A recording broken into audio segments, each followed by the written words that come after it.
Well, howdy. Welcome to Cryptid Caravans. We're hauling in new monsters all the time. You know what could be pretty bad? A cat.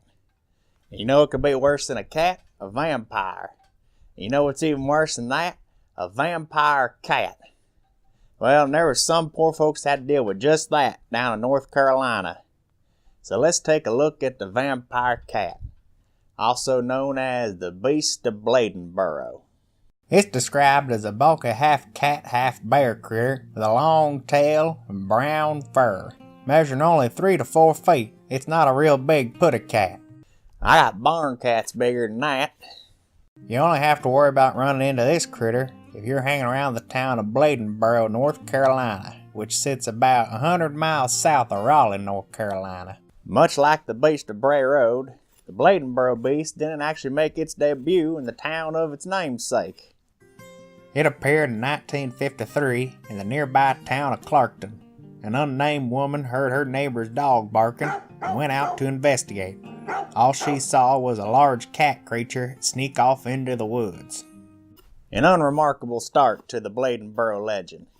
But don't worry, it'll get more interesting and bloodier. A Miss C.E. Kinlaw was walking around her Bladenboro house one January morning in '54 when she spotted a beast shadowing her. She ran back to her house in a fright and alerted her husband.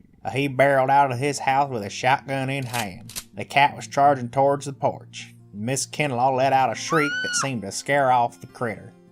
Plot twist: Miss Kinlaw was actually a banshee. A review of their property by Mr. Kinlaw later turned up some cat-like paw prints. But next time the Bladenboro beast would draw first blood.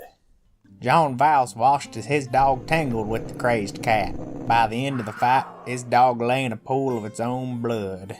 Man, between this thing and the grunch, dogs ain't having much good luck around here. Vowles' father wrapped the dog up in a rug and left it for the night. But during this time, the beast came back and collected the dog's corpse. And to add insult to injury, it came back the following morning to kill John's other dog. They would find this dog later in the hedge with part of its head missing. The beast would try this tactic again with another pair of dogs, but their owner was packing heat. And so the feud between cats and dogs would drag on. Later on, a farmer reported something had killed his pigs, cows, and a goat. It got to a point where folks wouldn't go outside. Well, I don't know what they were worried about. This thing seems to live on a steady diet of canines. Roy Forrest, the local police chief, organized a hunting party to search the woods for the beast. It drew people from all around. Well, from as far away as Tennessee, at least. There were over 600 men stalking the area looking for the creature. Even a fraternity from UNC showed up wanting to mount the head on their frat house wall. Or at least give him one heck of a hazing. The massive hunt produced a dead bobcat, which many accepted as the cause of the killings. There's also a rumor going around that somebody had hit a leopard with their car at this time too.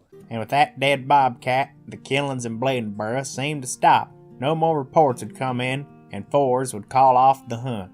Well, it wasn't so much gone as went on hiatus. About 11 years ago, 60+ goats on farms in Lexington and Greensboro were found dead, their heads crushed in. The beast also seemed to be spotted in Bolivia. Now, usually I'd say it was something else, seeing as Bolivia's a 16-hour flight from Bladenboro, North Carolina. But the report is Bill Robinson's, a very Bolivian name, pit bull was killed by the beast. So, the M.O. fits. He buried the dog only to find it dug up the next day, and within a few weeks around 100 dogs had been killed. So now comes the point where you're asking, well, what is this thing? The bobcat killed back in the 50s could have been the culprit. Other possible contenders are Carolina Panthers. No, Michael Vick didn't play for that team. It's actually a type of cougar that was native to the area, but went extinct back in the 1930s. Others even recommend a coyote or a wolf, which may match the size, but not the cat-like features. One man even thinks it may have been a German Shepherd wolf mix that he gave away as a pup. There's also a case that this is a well-executed publicity stunt. See, the mayor of Bladenboro had the 49 film Big Cat playing in his theater during the sightings. And the mayor even admitted the creature was 90% imagination, 10% truth. Which is the perfect mix for drumming up a little business. As for the Bolivian case, well, the country is full of rainforest, which is full of all kinds of deadly critters. Enough that making the leap to a North Carolina bloodsucker seems a bit rash. And while it did cost the lives of several dogs, Bladenboro beast proved to be a boon for the town. Well, they sold bumper stickers, and since 2008, they've held a Beast Fest, a street fair celebrating the town and its cryptid legend. And the Bladenboro beast even got a whole episode dedicated to it on Monster Quest. If this creature does exist, it shares a lot of similarities with the English phantom cats. A mountain lion in a place that it ain't supposed to be.